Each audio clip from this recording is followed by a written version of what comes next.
이제 다 같이 일어나셔서 영과 진리로 고난주일 예배를 하나님께 드리시겠습니다. 그가 찔림은 우리의 허물 때문이요 그가 상함은 우리의 죄악 때문이라.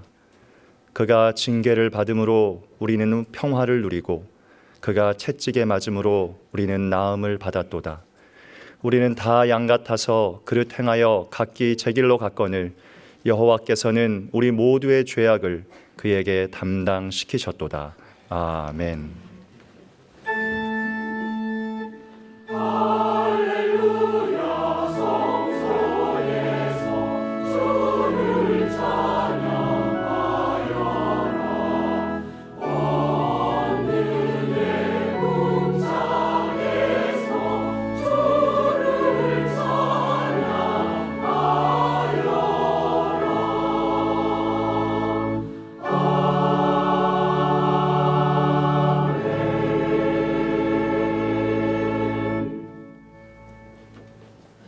하나님 아버지, 오늘 우리가 고난주일로 함께 모여 주님께 예배하게 하신 은혜를 감사드립니다.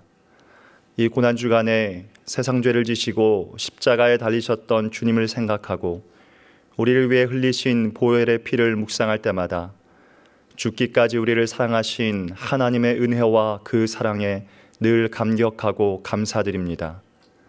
그러나 사순절을 보내면서 내 안에 여전히 육신의 정욕과 안목의 정욕, 이생의 자랑과 같은 세상을 향한 헛된 욕심이 있음을 발견합니다. 또한 입술로는 호산나를 외쳤으나 삶으로는 주님을 부인하고 살지 않았는지 돌아보며 회개합니다. 우리의 마음의 죄와 입술의 죄, 삶의 죄를 주님의 보혈로 덮어주시고 용서하여 주시옵소서. 이 시간 주님의 은혜를 사모하며 예배의 자리로 나아갑니다. 형식적인 예배가 아니라 감격과 감동의 예배가 되게 하시며 호산나를 외치는 우리의 찬양이 삶으로 이어지는 예배가 되게 하여 주시옵소서. 예수님의 이름으로 기도드리며 이제 우리 모두 주님께서 가르쳐 주신 기도를 감히 주님의 이름으로 담대히 드리오니 하늘에 계신 우리 아버지여, 이름이 거룩히 여김을 받으시오며 나라의 임하옵시며 뜻이 하늘에서 이룬 것 같이 땅에서도 이루어지이다. 오늘날 우리에게 일용할 양식을 주옵시고 우리가 우리에게 죄 지은 자를 사하여 준 것 같이 우리 죄를 사하여 주옵시고 우리를 시험에 들게 하지 마옵시고 다만 악에서 구하옵소서. 대개 나라와 권세와 영광이 아버지께 영원히 있사옵나이다. 아멘.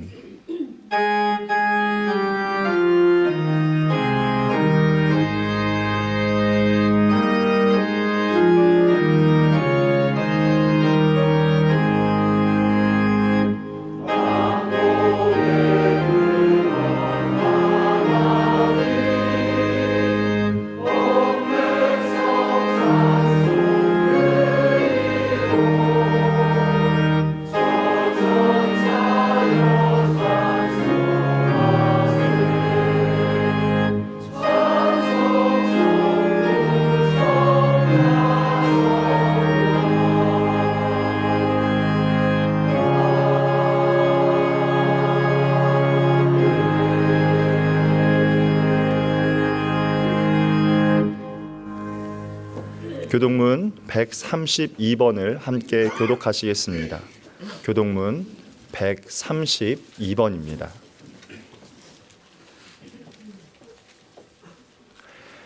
이에 예수께서 제자들에게 이르시되 누구든지 나를 따라오려거든 자기를 부인하고 자기 십자가를 지고 나를 따를 것이니라.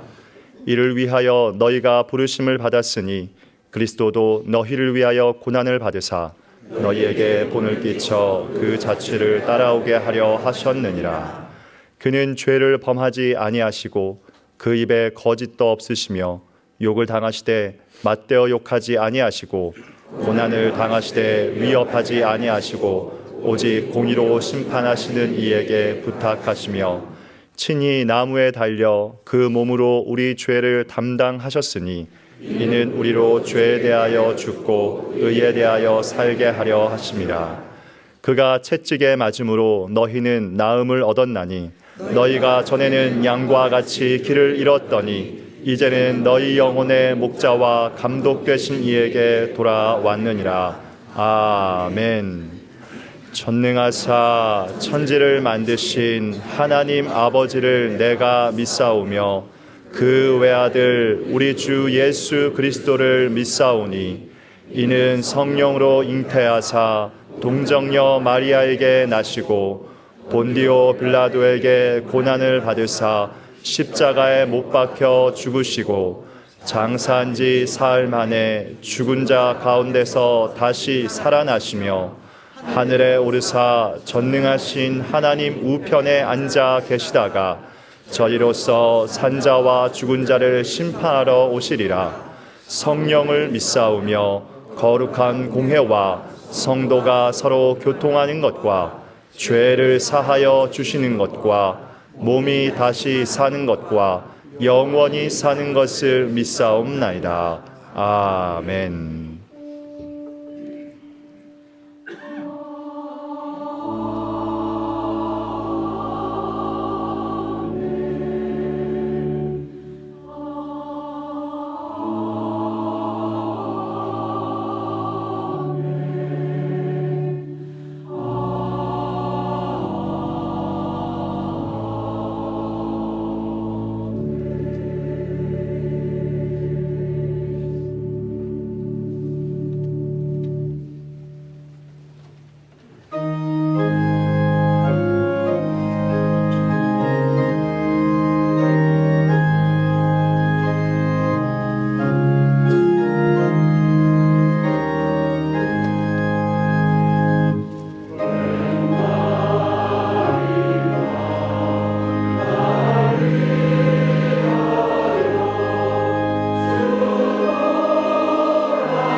하나님 아버지, 주의 자녀들이 오늘 아침 아버지 앞에 섰습니다. 우리의 화평이신 예수 그리스도를 십자가 위에서 대속의 피를 흘리게 하심으로 우리를 하나님의 가족으로 회복시켜 주시고 예배자로 불러주시니 감사와 찬송을 드립니다. 지난 한 주간도 돌이켜보니 육체의 욕심을 따라 공중 권세 잡은 자를 따라 살았습니다. 저의 연약함을 불쌍히 여기시고 용서하여 주시옵소서. 역사와 세계를 주관하시는 하나님 아버지, 세계 열방 중에는 전쟁과 기근, 재난과 폭력으로 고통받는 나라들이 있습니다. 하루속히 평화와 안정을 되찾게 도와주시옵소서. 지금 우리나라도 심한 양극화와 갈등으로 대립하고 있습니다. 위정자들에게 지혜와 양심을 주셔서 정의와 공의가 세워지고 약자들이 보호받는 화합하는 나라로 회복시켜 주시옵소서. 사랑의 하나님 아버지, 140년 전에 시작된 선교사님들의 희생과 헌신의 유산 위에 세워진 저희 교회가 올해 창립 20주년을 맞습니다. 한국 기독교 200주년의 바른 길닫기 사명과 맡겨주신 두 성지를 잘 보존하고 가꾸기에 힘쓰며 중축 중인 양화진 봉사관이 안전하게 잘 지어지도록 도와주시옵소서. 저희 교회에 하나님께서 보내주신 귀한 목사님들 사역 위에 성령 충만함을 부어주시고 귀하게 사용하시는 정한조 목사님, 오늘 준비한 말씀이 저희 마음속에 깊이 새겨지게 도와주시옵소서. 그리하여 삶의 자리에서 예수님의 향기와 참된 맛을 내며 거룩한 성전으로 지어지는 자녀들이 되게 하시고 예수 그리스도께 잡힌 바 된 그것을 잡으려고 달려가는 믿음의 성장과 성숙이 있게 하시옵소서. 아도나이 성가대 찬양을 기쁘게 받아주시고 보이지 않는 많은 곳에서 묵묵히 수고하는 손길들 위해 하나님의 예배하신 복을 내려 주시옵소서. 저희 예배를 기쁘게 받아주시기를 소원하며 영원한 생명 주신 예수님 이름으로 기도합니다. 아멘.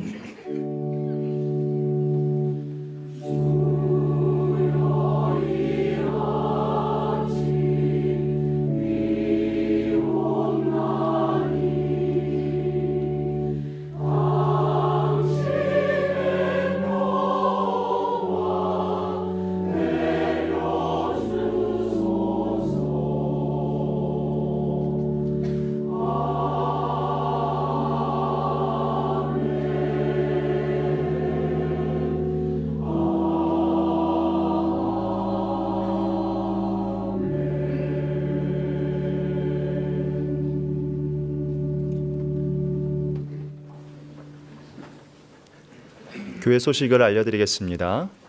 오늘은 고난주일이며 예전색은 붉은색입니다.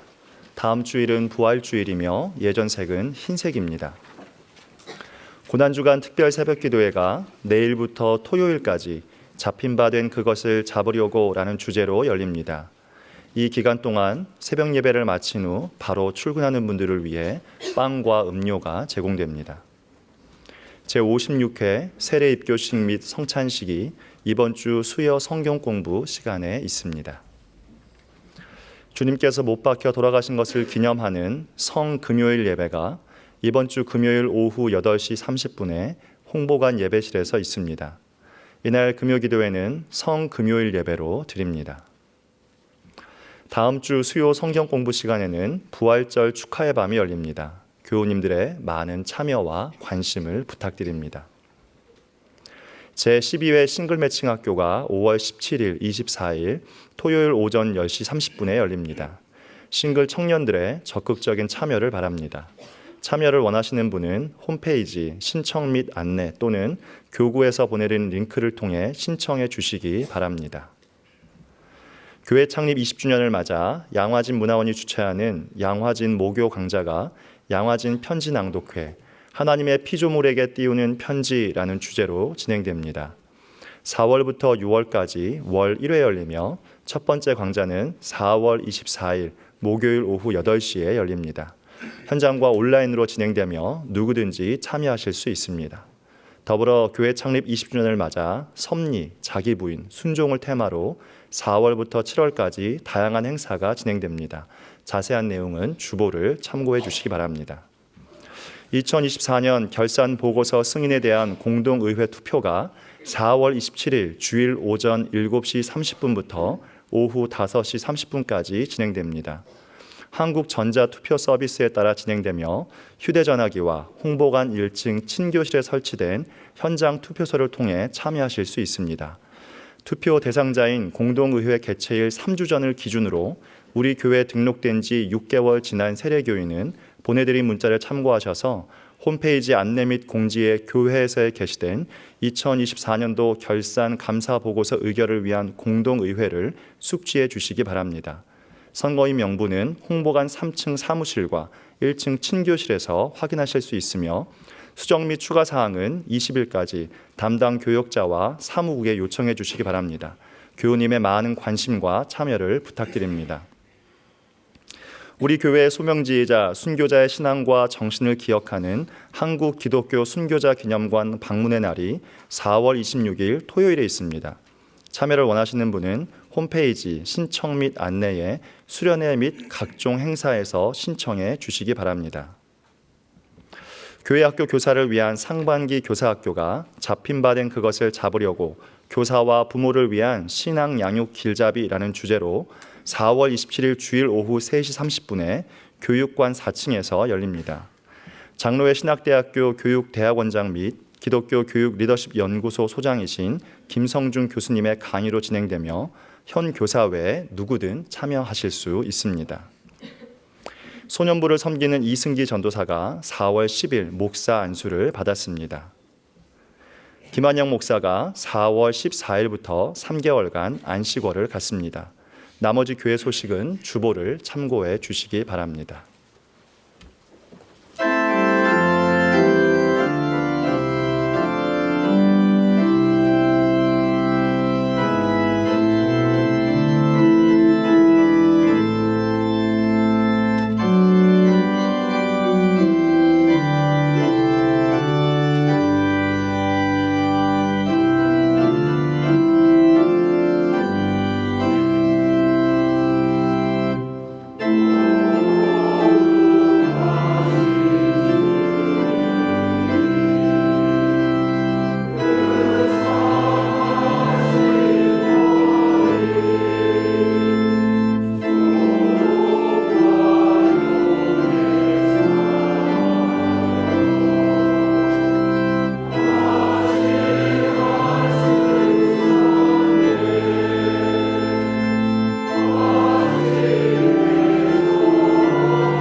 오늘 우리에게 주시는 하나님의 말씀은 에베소서 2장 19절에서 22절입니다. 신약성경 312쪽입니다. 에베소서 2장 19절에서 22절입니다. 제가 봉독하겠습니다. 그러므로 이제부터 너희는 외인도 아니요 나그네도 아니요 오직 성도들과 동일한 시민이요 하나님의 권속이라. 너희는 사도들과 선지자들의 터 위에 세우심을 입은 자라.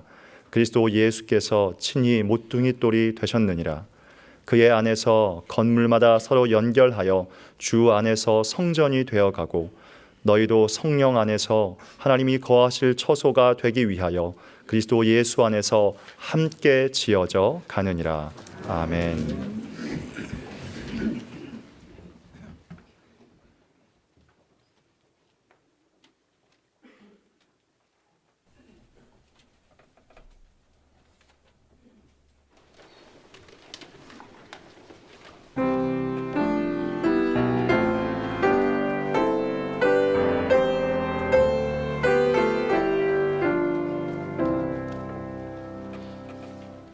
나 어젯밤에 잠든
사사기에는 모두 12명의 사사가 나옵니다. 그 중에서 5번째 사사가 기드온입니다. 그가 사사로 부르심을 받을 때 이스라엘 자손의 삶은 더 이상 피폐하지 할 수 없을 정도로 피폐한 상태였습니다. 당시 이스라엘은 7년 동안 미디안의 지배를 받았습니다. 이스라엘 자손이 씨앗을 심어 놓으면 미디안 사람들이 말을 타고 와서 땅을 헤집고 다녀 농사를 망치기가 일쑤였습니다. 뿐만 아니라 추수기에는 토지 소산물을 깡그리 긁어갔고 양이나 소, 나귀와 같은 가축도 모조리 끌고 갔습니다. 그래서 이스라엘 자손은 미디안 사람들로 인해서 마을에서 살지 못하고 산속에 웅덩이나 동굴, 요새 등을 만들어 거기서 살아야 할 정도였습니다. 이스라엘 자손은 더 이상 학대를 참을 수가 없어서 하나님께 부르짖었습니다. 사실 이스라엘 자손이 그토록 고통을 받았던 것은 그들이 하나님의 말씀을 외면하고 하나님을 떠났기 때문이었습니다. 하나님께서 보내신 천사가 찾아왔을 때 기드온은 미디안 사람들에게 들키지 않으려고 포도주 틀에서 몰래 밀 이삭을 타작하고 있었습니다. 당시 이스라엘에서는 땅에 구덩이를 파고 그 안에다 포도주를 짜는 틀을 넣고서 일을 했습니다. 그리고 밀 타작은 넓은 마당에 황소의 힘을 빌려서 했습니다. 그런데 기드온은 구덩이에서 밀을 타작하고 있었습니다. 그 구덩이가 설령 크다 할지라도 밀을 타작할 만한 장소는 아니었을 것입니다. 기드온이 그렇게 한 것은 미디안 연합군의 군대가 그만큼 두려웠기 때문이었습니다. 또 타작한 밀을 빼앗기기도 싫었을 것입니다. 그때 하나님께서 보내신 천사가 이렇게 말했습니다. 사사기 6장 12절이 이러합니다. 여호와의 사자가 기드온에게 나타나 이르되 큰 용사여 여호와께서 너와 함께 계시도다 하매. 여호와의 사자가 하는 말 큰 용사여 여호와께서 너와 함께 계시도다는 마치 기드온을 놀리는 것처럼 들립니다. 두려움에 떨고 있는 기드온과 큰 용사는 서로 연결이 되지 않습니다. 기드온도 어이가 없었던지 이렇게 말했습니다. 사사기 6장 13절을 새번역 성경으로 읽어드리겠습니다. 그러자 기드온이 그에게 되물었다.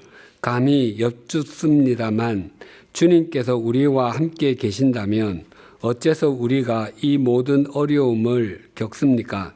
우리 조상이 우리에게 주님께서 놀라운 기적을 일으키시어 우리 백성을 이집트에서 인도해 내셨다고 말하였었는데 그 모든 기적들이 다 어디에 있단 말입니까? 지금은 주님께서 우리를 버리시기까지 하셔서 우리가 미디안 사람의 손아귀에 넘어가고 말았습니다. 그러나 하나님께서는 기드온을 정말 큰 용사로 만들어 가셨습니다.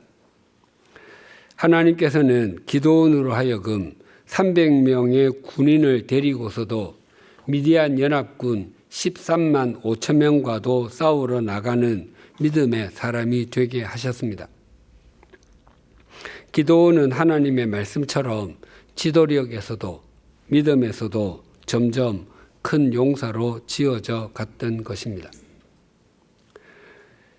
시몬 베드로의 동생 안드레는 본래 세례자 요한의 제자였습니다. 그런데 요한이 예수님을 향해서 보라 세상 죄를 보라 하나님의 어린 양이로다 라고 말하는 것을 듣고 예수님의 제자가 되었습니다.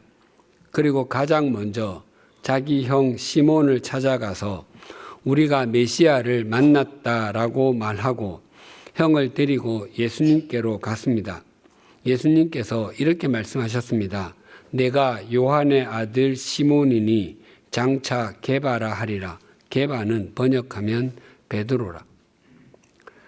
게바는 아람어로 반석이라는 뜻이고 베드로도 반석이라는 뜻입니다. 예수님께서 베드로에게 너는 이미 또는 지금 반석 게바라고 말씀하지 않으시고 장차 게바라 하리라 라고 말씀하셨습니다. 베드로가 예수님을 처음 만났을 때는 그는 전혀 반석이 아니었습니다. 그는 부서지기 쉬운 흙덩이와도 같았고 바닷물이나 강물에 왔다 갔다 흔들리는 모래와도 같은 존재였습니다. 그런 시몬이 예수님의 말씀처럼 점점 반석으로 지어져 갔습니다. 그래서 시몬 베드로는 사도행전에서 초대교회가 태동하는데 주역이 되었습니다. 오늘 본문에서도 우리는 함께 지어져 간다고 증거합니다. 먼저 오늘 본문 20절이 이렇게 증거합니다. 너희는 사도들과 선지자들의 터 위에 세우심을 입은 자라. 그리스도 예수께서 친히 모퉁이 돌이 되셨느니라. 우리는 본래 하나님과 무관한 존재였습니다.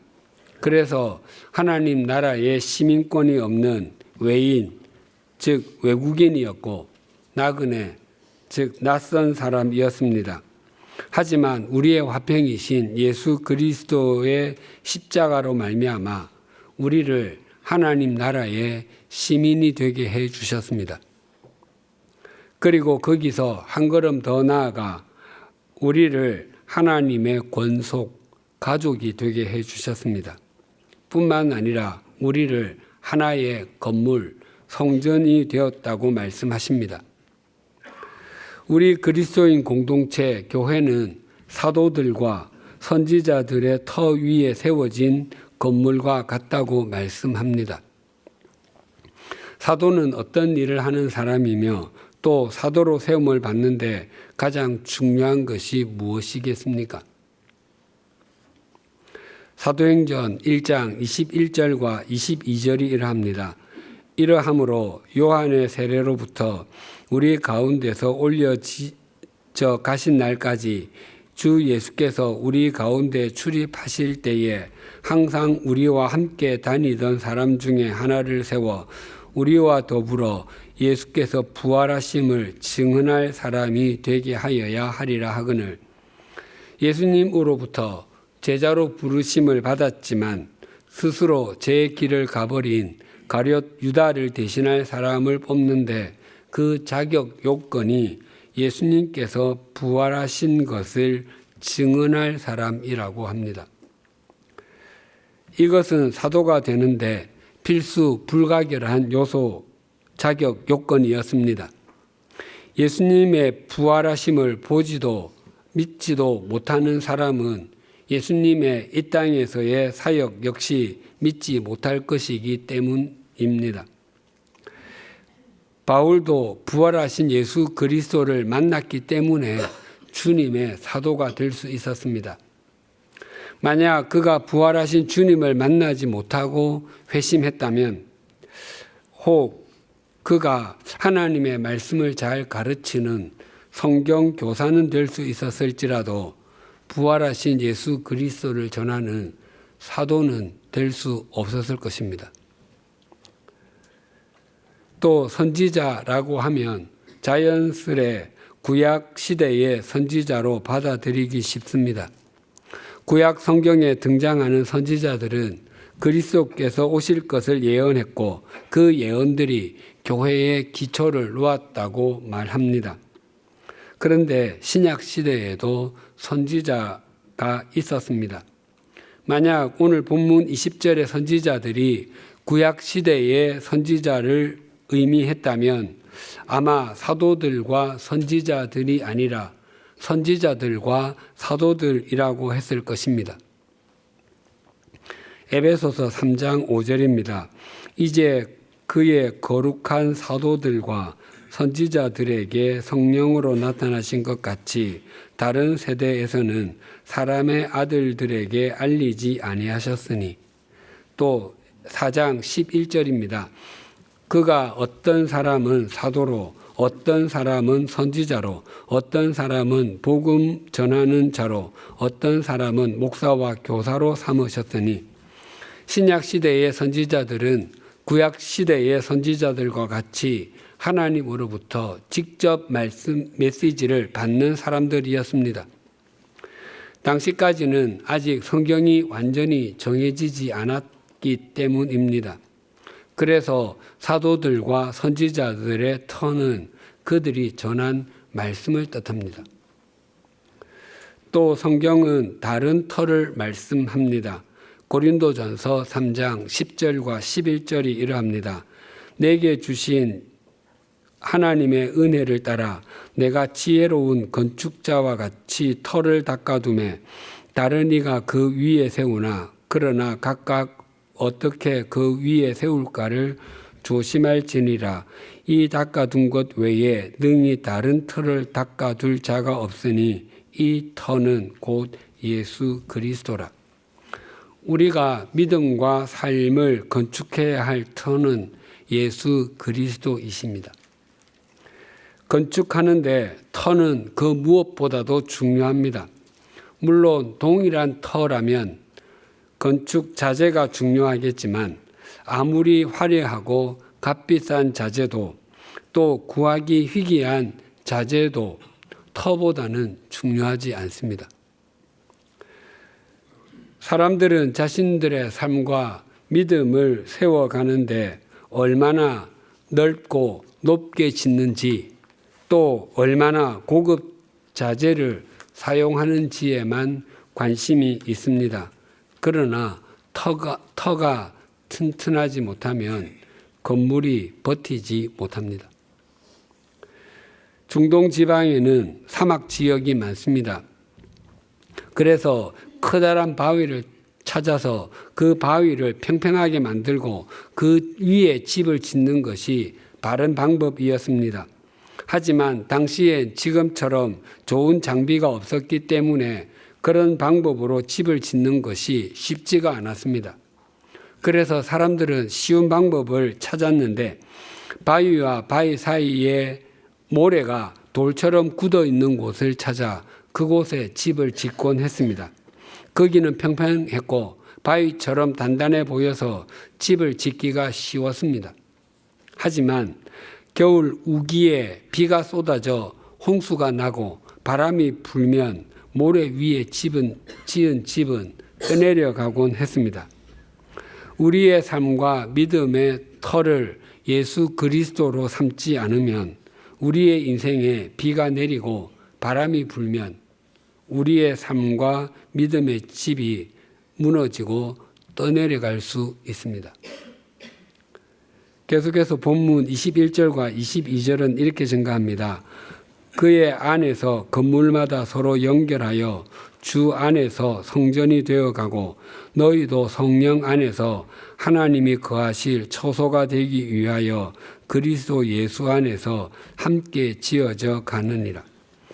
하나님께서는 우리를 하나님 나라의 시민이 되게 해주셨을 뿐만 아니라 하나님의 가족이 되게 해주셨으며 더 나아가 성전이 되게 해주셨습니다. 그런데 그 성전은 완성된 성전이 아니라 지어져 가고 있는 성전이라고 하십니다. 또한 우리 각자가 성전일 뿐만 아니라 우리 전체가 하나의 성전으로 연합 성전으로 지어져 가고 있다고 말씀하십니다. 그렇게 지어져 가기 위해서는 서로 연결하여야 하고 함께 지어져 가야 한다고 말씀합니다. 우리말 성경은 서로 연결하다를 두 단어로, 영어 성경은 세 단어로 되어 있지만 헬라어 성경에는 한 단어로 되어 있습니다. 또한 함께 지어져 가다도 우리말 성경에는 세 단어로 되어 있고 영어 성경에도 세 단어로 되어 있습니다. 하지만 이 단어 역시 헬라어 성경에는 단 한 단어로 되어 있습니다. 함께 연결해야 하고 함께 지어져 가야 하는 것을 강조하는 것입니다. 원목 판재로 높이 1m의 물통을 만든다고 하면 모든 판재가 그 길이가 1m이어야 합니다. 그래야 원하는 물통을 만들 수 있습니다. 만약 그 중에 한 판재의 길이가 1m가 아니라 70cm 또는 50cm라고 한다면 그 물통에는 70cm, 50cm까지만 물을 담을 수 있습니다. 모든 판재가 1m짜리로 지어졌을 때 비로소 1m짜리 물통이 만들어집니다. 오늘 본문을 좀 더 제대로 이해하기 위해서는 지금의 건축 개념이 아니라 2000년 전의 건축 개념으로 돌아가야 합니다. 지금은 건물을 주로 철근, 콘크리트로 짓습니다. 그러나 고대의 건물은 돌과 회벽으로 지었습니다. 고대의 건축, 특히 돌로 벽을 쌓으려면 몇 과정을 거쳐야 합니다. 첫째는 적당한 돌을 선택하는 과정입니다. 건축 기술자는 모아둔 돌 무더기를 보고서 생각할 것입니다. 벽을 세우는 데는 어떤 돌이 가장 좋을까? 이 돌은 크기가 맞지 않는구먼. 벽 아래에 두려면, 가장 아래쪽에 두려면 돌이 좀 평평하게 생겨야 하는데 이것은 평평한 것과는 거리가 먼 돌이구먼. 그래, 저것이 좋겠다. 그러고는 그 돌을 원하는 자리에 갖다 놓습니다. 그리고 또다시 돌 무더기로 가서 벽을 세우는데 어떤 돌이 좋을까부터 다시 시작합니다. 그래서 또 적당한 돌을 원하는 자리에 갖다 놓습니다. 그것을 반복합니다. 건물을 짓는데 쓰인 돌은 모두 하나씩 선택된 것입니다. 무더기로 선택된 것은 없습니다. 솔로몬 성전, 스룹바벨 성전, 헤롯 성전이 그와 같은 방법으로 지어졌을 것입니다. 우리 각자는 모두 성전이고 또 연합 성전을 이루는 돌과 같습니다. 성전을 건축하는 데 쓰인 돌처럼 우리 각자도 각각 하나님께 선택을 받았고 부르심을 받았습니다.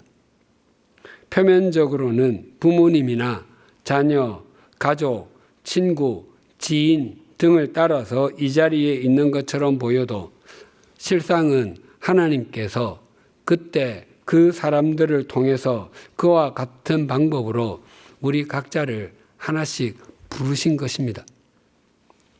우리 중에 단 한 사람도 공장에서 제품을 찍어내듯이 무더기로 불려온 사람은 없습니다.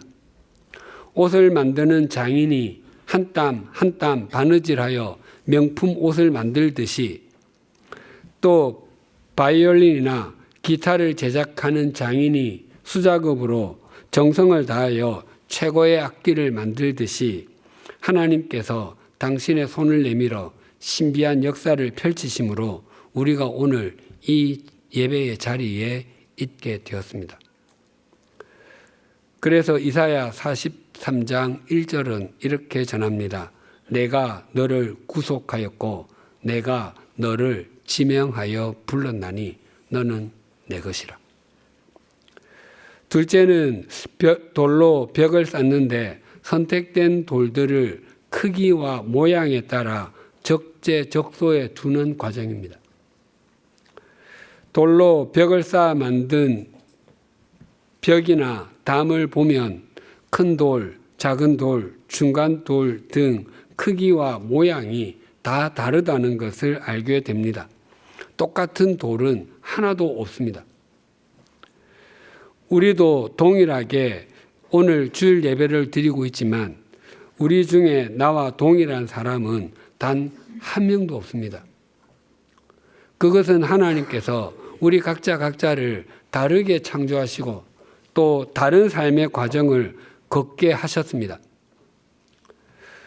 그래서 우리는 획일화를 추구하지 않고 다양성 속의 일치를 추구합니다. 벽을 세워가는데 다양한 크기와 다양한 모양의 돌이 필요한 것처럼 교회에는 서로 다른 사람이 함께 모여 있어야 합니다.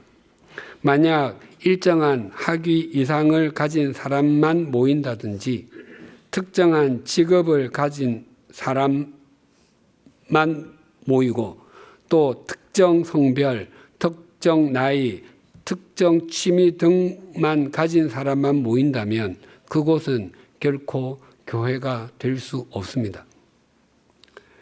교향곡을 연주하려면 반드시 관악기, 현악기, 타악기, 건반악기가 모두 동원되어야 합니다. 그래서 교향곡을 영어로 심포니라고 합니다. 이 단어는 함께 또는 동시에를 뜻하는 접두어 심과 소리를 뜻하는 단어 포니가 합쳐져서 만들어진 것입니다. 그렇게 종류가 다른 여러 악기가 연주함에도 하나의 소리가 되어서 감동을 줍니다. 만약 관악기나 현악기로만 연주한다면 아무리 뛰어나게 할지라도 교향곡 연주는 될 수 없습니다. 고린도전서 12장 12절과 22, 23절이 이러합니다. 몸은 하나인데 많은 지체가 있고 몸의 지체가 많으나 한 몸임과 같이 그리스도도 그러하니라. 그뿐 아니라 더 약하게 보이는 몸의 지체가 도리어 요긴하고 우리가 몸에 덜 귀히 여기는 그것들을 더욱 귀한 것들로 입혀주며 우리의 아름답지 못한 지체는 더욱 아름다운 것을 얻느니라. 그런즉 우리가 성전으로서 연합 성전을 만들어 가는데 누가 큰 돌이고 누가 작은 돌인지 또 누가 귀한 역할을 하고 누가 덜 귀한 역할을 하는지 잘 알지 못합니다. 또한 눈에 잘 보인다고 중요한 지체인 것도 아닙니다. 깃불에다가 귀걸이를 달면 참 예뻐 보입니다. 그렇다고 우리 몸에서 깃불이 가장 중요한 것은 결코 아닙니다. 눈에 보이지 않아도 우리 몸속에 있는 장기가 훨씬 더 중요합니다. 셋째는 돌로 벽을 쌓는데 선택된 돌들은 절차 탁마의 과정, 즉 자르고 줄로 쓸고 끌로 쪼고 숫돌로 갈고 하는 과정이 있습니다. 자연적으로 벽을 쌓아 성전을 건축할 때 아무리 돌을 잘 골라도 100% 마음에 맞는 돌은 없습니다. 조금씩은 맞지 않는 부분이 있습니다. 그래서 그 맞지 않는 부분을 조금씩 깨고 쓸고 쪼고 갈아서 전체 벽 모양에 맞춥니다. 그러고 나서 회반죽을 바릅니다. 우리가 예배 시간에 설교를 통해서 하나님의 말씀을 듣고 구역 성경 공부 등을 통해서 하나님의 말씀을 배우는 것이 우리의 인격과 믿음을 절차탁마하는 것이라 할 수 있습니다. 그래서 우리가 하나님의 말씀을 직면해야 하기도 하지만 하나님의 말씀이 우리를 직면하도록 해야 합니다. 즉 우리가 하나님의 말씀을 듣고 읽기도 하지만 하나님의 말씀도 우리를 듣고 읽어야 합니다. 그러면 우리의 삶과 믿음은 틀림없이 성장하고 성숙할 것입니다. 열왕기상 6장 7절이 이러합니다. 이 성전은 건축할 때에 돌을 그 뜨는 곳에서 다듬고 가져다가 건축하였으므로 건축하는 동안에 성전 속에서는 방망이나 도끼나 모든 철 연장 소리가 들리지 아니하였으며 예루살렘에는 성전을 건축하는 일을 하는 사람들도 있었고 감독하는 사람들도 있었을 것입니다. 그러나 그들은 그 돌들이 건축 현장으로 오기 전에 다듬어졌기 때문에 그 준비가 어떻게 되었는지 알지 못했습니다. 우리도 연합성전의 일부가 되기 위해서 어떻게 다듬어졌는지 다른 사람들이 알지 못할 수 있습니다. 왜냐하면 그 일이 우리 속에서 일어났기 때문입니다. 오늘도 하나님께서는 우리 속에서 역사하고 계십니다. 빌리 그레이엄 목사님은 인류 역사상 가장 많은 사람에게 복음을 전한 사람이라고 합니다. 그의 설교를 직접 들은 사람은 약 2억 명이고 위성, 라디오 등 방송 매체를 포함하면 22억 명 이상이 그가 전하는 복음을 들었다고 합니다. 그의 부인은 루스 벨 그레이엄입니다. 그녀는 아버지가 중국 선교사였기에 중국에서 태어났고 3년 동안 평양에서 공부를 하기도 했습니다. 그녀는 남편보다 11년 일찍 2007년도에 별세했습니다. 그녀는 그 누구보다도 신실한 그리스도인이었고 시인이었으며 책을 14권이나 쓴 작가였습니다. 그녀의 묘는 미국 노스캐롤라이나주 샬롯에 위치한 빌리 그레이엄 기념도서관 입구에 있습니다. 그분의 묘비를 사진으로 본 적이 있습니다. 그 묘비 가장 위쪽에는 한자로 오를 의자가 쓰여져 있습니다. 오를 의자는 양양자 아래에 나자가로 이루어져 있습니다. 즉 내가 의롭게 되는 것은 어린 양이신 예수 그리스도를 덮는 것인 것을 잘 표현하고 있는 한자입니다. 그리고 그 아래에는 이렇게 쓰여 있습니다. End of construction. Thank you for your patience. 공사 끝. 참아주셔서 감사합니다. 그녀의 묘비를 이렇게 쓰게 된 이유가 이러합니다. 그레이엄 여사가 침상에 누워있기 오래전에 공사 중인 고속도로를 따라서 운전했습니다. 우회로와 마일 단위의 표지판을 따라서 조심스럽게 운전했습니다. 그 공사 현장의 마지막 표지판이 공사 끝 참아주셔서 감사합니다 였습니다. 이제 공사 현장은 끝이 났습니다. 불편하게 해서 죄송합니다. 이제는 평안히 가십시오의 의미일 것입니다. 그녀는 집으로 돌아와 가족들에게 웃으면서 그 표지판 이야기를 했고 나중에 자신의 묘비에 그것을 새겨달라고 했습니다. 그래서 그 말이 그녀의 묘비에 세워지게 되었습니다. 공사 끝 참아주셔서 감사합니다. 이것보다 우리의 인생길과 믿음의 여정을 잘 표현하는 문장은 없을 것 같습니다. 우리는 모두 함께 지어져 가고 있습니다. 우리가 이 땅에서 마지막 숨을 쉬게 되는 날 사람들에게 또 하나님께 이 말 공사 끝 참아주셔서 감사합니다라고 고백할 수 있다면 우리는 참 복되게 산 것입니다. 오늘은 2000년 전 예수님께서 우리에게 영원한 생명을 주시기 위해 우리 대신 십자가에 못 박혀 돌아가신 그 예수님의 고난을 기억하고 기리는 고난주일입니다. 예수님께서는 허물과 죄로 죽었던 우리를 살려주셨습니다. 또한 우리는 이 세상 풍조, 세속적 가치관을 따르고 공중의 권세 잡은 자를 따르며 육체의 욕심을 따라 지내므로 하나님께서 보시기에 불순종의 자녀였고 본질상 진노의 자녀였습니다. 그러나 우리의 화평이신 예수 그리스도께서는 십자가에서 대속의 피를 흘려주심으로 우리와 하나님 사이에 막힌 담을 헐어주셨습니다. 그래서 하나님 나라에 시민권이 없는 외국인이자 나그네 낯선 사람이었던 우리가 구약 성경에 등장하는 하나님의 사람들과 이 땅을 살아간 믿음의 사람들과 동일한 하나님 나라의 시민이 되었고 하나님의 권속 가족이 되었습니다. 그리고 그리스도 안에서 하나님께서 거하시는 성전으로 함께 지어져가는 존재가 되었습니다. 그럼에도 이 세상 가치관을 따르는 것이 훨씬 더 성공적인 인생을 살게 해줄 것이고 공중의 권세 잡은 자를 따르며 육체의 욕심을 따르며 사는 것이 인생을 훨씬 더 재미있게 사는 것이라고 스스로를 세뇌하고 계시지는 않으십니까?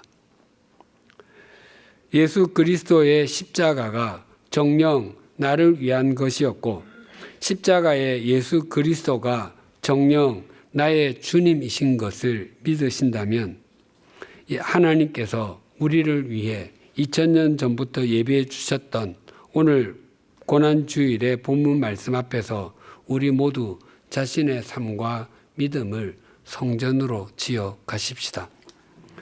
우리 삶의 구석구석에 있는 성전답지 못한 것들을 다 걷어내십시다. 이제는 더 이상 이 세상의 풍조를 따르고 공중권세 잡은 자를 따르며 육체 욕심을 따라 지내는 삶의 마침표를 찍으십시다. 그리고 연약하고 부족하며 형편없을지라도 우리의 두 팔로 십자가의 예수님의 십자가를 꼭 끌어안고 살아가십시다. 그러면 전지전능하신 주님의 팔, 영원하신 주님의 팔이 우리를 꼭 붙들어 주셔서 우리는 그 누구보다도 주님께 잡힌 바 된 그것을 잡으려고 달려가는 삶을 살 수 있을 것입니다. 그래서 우리의 성전이 완성되는 날 주님 앞에서도 공사 끝 참아주셔서 감사합니다라고 주님께 찬양을 올려드리게 될 것입니다. 기도하시겠습니다.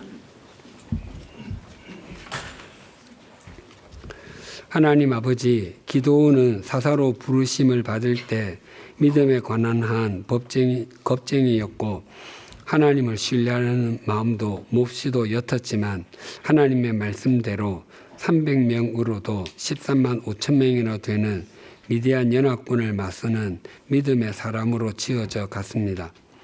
또한 시몬 베드로도 처음에는 결코 개바 반석이 아니었지만 주님의 말씀처럼 오순절에 성령님께서 임하신 이후에는 대제사장을 비롯한 종교 지도자들 앞에서도 담대한 믿음의 반석으로 지어져 갔습니다. 그 믿음을 우리도 본받게 하여 주시옵소서. 우리는 본래 우리의 허물과 죄로 죽었고 이 세상 풍조를 따르고 공중의 권세 잡은 자를 따르며 육체의 욕심을 따라 살아 본질상 진노의 자녀였었는데 우리의 화평이신 예수 그리스도께서 십자가 위에서 대속의 피를 흘려주심으로 우리를 하나님 나라의 시민이 되게 해주시고 하나님의 가족이 되게 해주시며 우리를 성전으로 지어가게 해주심을 감사합니다. 고난주일을 맞아 우리가 성전으로 지어가는 것을 거부하거나 세속적 가치관을 따르는 외인과 나그네의 삶을 동경하고 있다면 진정으로 참회하게 하여 주시옵소서. 바라옵나니 우리 각자가 이 땅에서 마지막 숨을 내어 쉴 때까지 잘 지어져 가게 하시고 또한 우리 모두가 하나의 연합 성전으로도 함께 잘 지어져 가게 하여 주시옵소서.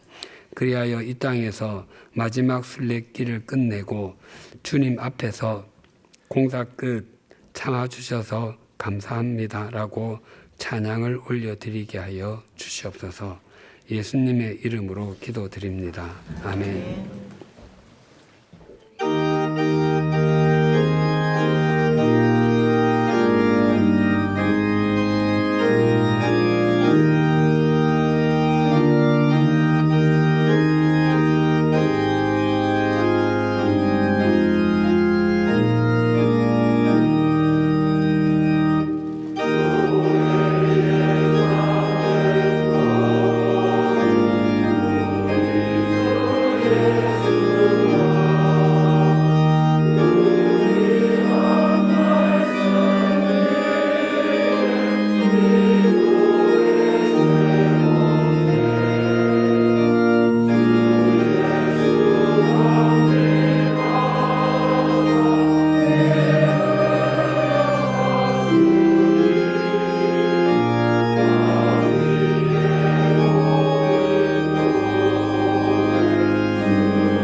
하나님 아버지, 고난주일인 오늘 하나님 나라와 무관하여 나그네 되었던 우리, 허물과 죄로 죽었던 우리를 살리셔서 하나님 나라 시민이 되게 하시고 하나님이 거하시는 성전으로 함께 지어져 가게 하심을 감사드립니다.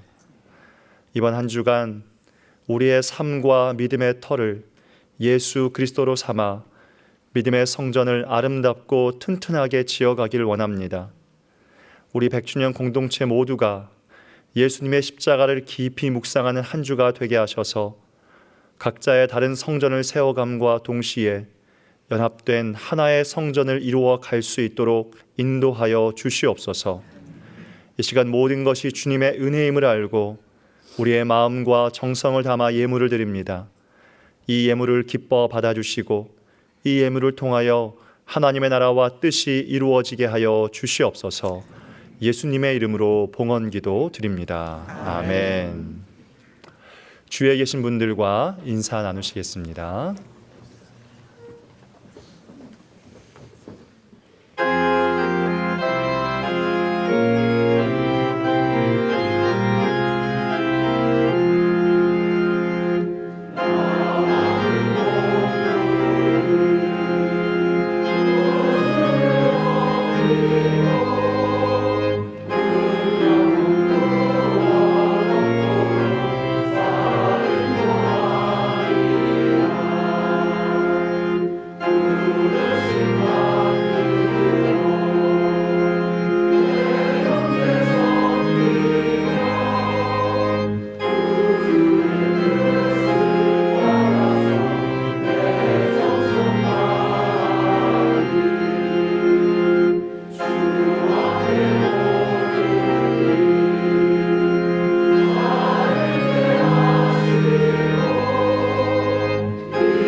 우리 주 예수 그리스도의 은혜와 하나님 아버지의 사랑과 성령님의 교통하심이 고난주일을 맞아 각자의 삶과 믿음을 성전으로 지어갈 뿐만 아니라 연합성전으로도 함께 잘 지어져 가며 공사를 끝낼 때까지 달려갈 길을 신실하게 살아내기를 소망하고 결단하는 주님의 사람들과 100주년 기념교회 위에 지금으로부터 영원토록 함께 해 주시기를 간절히 축원하옵나이다.